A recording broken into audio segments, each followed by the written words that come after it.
शादी के पहले से ही विभा को कपड़े धोने का बड़ा शौक था। कभी नल के नीचे तो कभी तालाब के पास। अरे मेरी नीली वाली लुंगी नहीं दिख रही है। विभा की अम्मा, कहाँ रखी है लुंगी? अरे वो तो विभा ने परसों ही धोकर रखी थी आपकी अलमारी में, देखो वहीं होगी। वो ना मैंने आज धो दी, मुझे लगा कि गंदी हो गई होगी। अरे कैसे गंदी हो गई थी? उसे तो मैंने पहना भी नहीं। हे भगवान, इस लड़की के कपड़े धोने की आदत से परेशान हो गया हूँ मैं।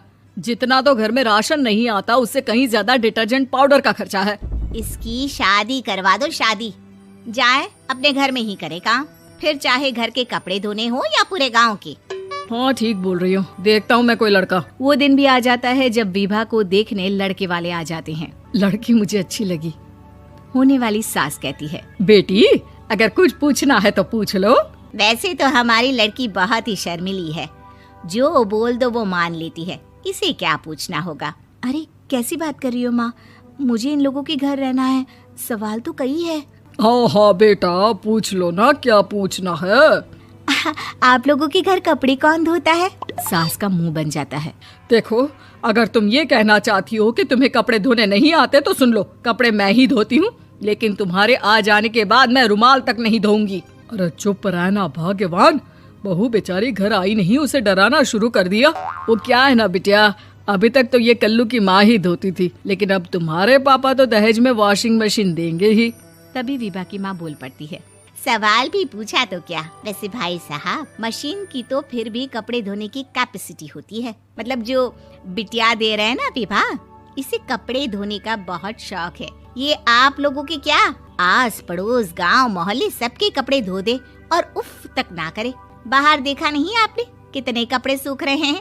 सब हमारी बिटिया ने ही तो धोए हैं। बस भी करो ना माँ, शर्म आ रही इतनी तारीफ सुनकर। और तो और एक दाग निकाल कर दिखाओ तो मान जाऊं। हाँ अच्छा, माफ करना बेटा, मैंने गलत समझा। हमें तो रिश्ता बहुत पसंद है। और ऐसे जुड़ जाता है रिश्ता कपड़े धोने का शौक रखने वाली विभा का। उसकी शादी हो जाती है कोयला फैक्ट्री में काम करने वाले कल्लू के साथ। शादी के बाद अचानक विभा चिल्लाती हुई सास के पास आती है। सासू माँ, अरे सासू माँ कहाँ है आप? ये तो धोखा है, धोखा दिया आप लोगों ने मुझे। इसे ससुर के चक्कर के बारे में पता चल गया।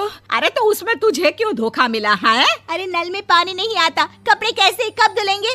अच्छा, तू पानी नहीं आ रहा उसकी बात कर रही है। तो आपने क्या सोचा? कुछ नहीं।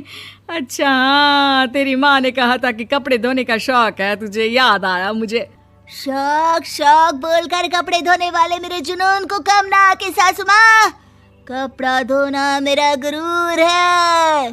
तभी पति भी वहाँ आ जाता है। अभी मैंने इसे सनी देओल की फिल्म दिखाई है, उसी के डायलॉग मार रही है माँ। अच्छा सुन, साफ साफ बता रही हूँ, पानी सुबह 4 से 6 और शाम को 10 से 12 आता है, समझी? विभा टाइमिंग सुनकर हैरान हो जाती है। ये क्या भूतों का मोहल्ला है? सुबह 4 बजे उठकर कौन कपड़े धोता है? 4 बजे टंकी में पानी जाता है, फिर सारा दिन धोना ना, किसने मना किया? अरे कैसे बात कर रही हैं? 200 लीटर की टंकी में कितने कपड़े धो लूंगी मैं? सुबह ही उठ जाऊंगी मैं। अब क्या था, विभा सुबह 4 से लेकर रात के 12 बजे तक कपड़े ही धोती रहती। एक रोज सास पड़ोस से निकलकर कहीं जा रही होती है कि साथ वाली कहती है, हाँ कल्लू की माँ, जरा ये बताओ कि 2 साड़ी है, 2 ब्लाउज और एक पेटीकोट और एक नाड़े वाला लंबा कच्छा। हाँ तो? अरे तो क्या, कितना लोगी धुलाई ये बताओ। धोबन दिख रहे हैं हम क्या? हमारे पति सरकारी नौकरी से अभी रिटायर हुए हैं और बेटा सुपरवाइजर है कोयला फैक्ट्री में। धोबन समझ रखा है हमें?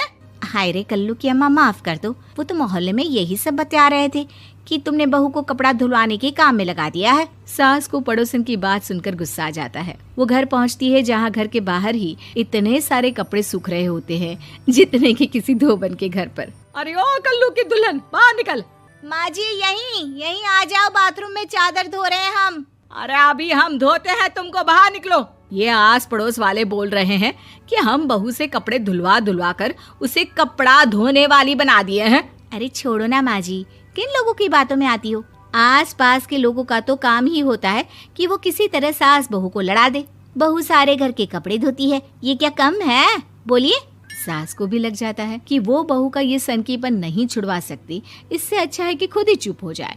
एक रोज सास और बहू मंदिर जाते हैं, जहाँ सास की साड़ी वहाँ खड़ी भीख मांगने वाली से मिलती है। माँ जी क्या बात है, आपकी साड़ी उस भिखारन से कितनी मिल रही है ना? हाँ हाँ देखो तो, दोनों की साड़ी मिल रही है। क्या बात है कल्लू की अम्मा, तुम खुद को तो अफसर की बीवी बताती हो और ऐसी सिंपल सी प्लेन साड़ी पहनकर घूमती हो। सिंपल और प्लेन नहीं है ये साड़ी। तो क्या सोने के धागे से फूल बने हैं? कुछ भी सासू माँ, कुछ भी। हाँ बने थे इस साड़ी में सोने के धागे से फूल।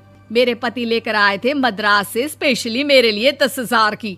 ताहे भाई साहब इस भिखारन के लिए भी सेम टू सेम साड़ी लेकर आए होंगे 10,000 की। सास उस वक्त तो कुछ नहीं कहती, लेकिन बहू के साथ घर आती है और अलमारी से एल्बम निकाल कर लाती है। ये साड़ी देख रही है, ये वही साड़ी है जिसे मैंने अभी पहना था। इस साड़ी में ये जो चमकदार फूल दिख रहे हैं ना, ये सोने के धागों से काढ़े गए हैं। लेकिन तू लोकल वॉशिंग मशीन ब्रश से घिस घिस कर सारे फूलों को निकाल कर साड़ी प्लेन कर दी। मुझे माफ कर दीजिए सासू माँ। और तो और, जब मैंने तुझे तेरी गलती के लिए कुछ नहीं कहा, लेकिन तूने तो सबके सामने मेरा मजाक ही बना दिया। क्यों? बहू को समझ में आ जाता है कि अब से उसका कपड़े धोना बंद।